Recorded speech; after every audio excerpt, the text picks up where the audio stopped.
Le 10 février 2023, près d'un an jour pour jour, sur une route départementale vers Villiers-en-Bière en Seine-et-Marne, Pierre Palmade, sous l'emprise de stupéfiants, percutait violemment le véhicule dans lequel se trouvait Yüksel Yakout, le conducteur, son fils de 7 ans Devrim, et la tante du petit garçon, Mila, âgée de 27 ans.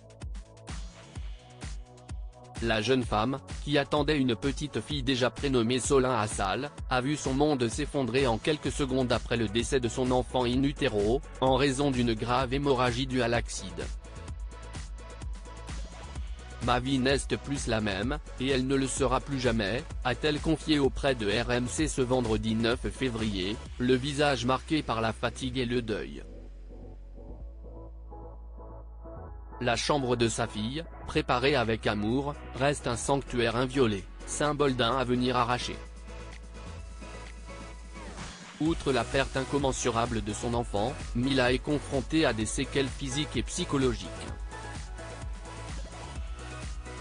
Un décollement de l'omoplate, conséquence directe de l'accident, perturbe sa mobilité, tandis que les flashbacks incessants du drame entravent son processus de deuil.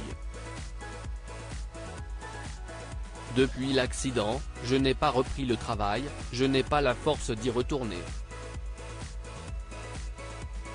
Ça me rappelle tout ce que j'ai perdu, a-t-elle livré avec émotion. Malgré le soutien de médecins, kinésithérapeutes et psychologues, la jeune femme peine à retrouver un semblant de normalité dans son quotidien, désormais rythmé par les antidépresseurs et l'isolement. Pierre Palmade, Muriel Robin, Michel Larocque, Véronique Sanson.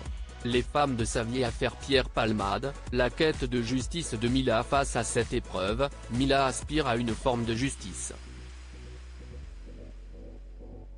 L'enquête, clôturée le 13 novembre 2023, est entre les mains du procureur de la République de Melun, qui doit décider des charges à retenir contre Pierre Palmade. Pour la jeune femme, il s'agit de faire reconnaître la gravité de l'acte ayant conduit à la perte de son enfant et, peut-être, de trouver un chemin vers l'apaisement.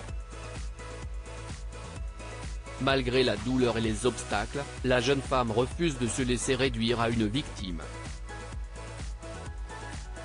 Je ne veux pas être regardée avec pitié, a-t-elle insisté, portée par l'espoir d'un procès équitable.